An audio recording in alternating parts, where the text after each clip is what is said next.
потеряли 7 детей. Ученики 8 класса. 4 мальчиков. 3 девчонки. Они погибли вот здесь, на 3-м этаже. И 16 человек сегодня, сейчас находится 12 детей, 4 взрослых в госпитале.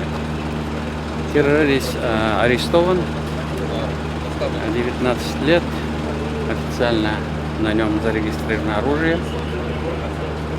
Других преступников пока не определили, идет следственное действие, все силы развернуты, конечно, все, что необходимо, будет оказана помощь и школе, и семьям. И сегодня большая трагедия для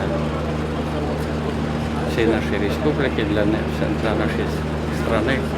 Мы очень сожалеем, что так получилось.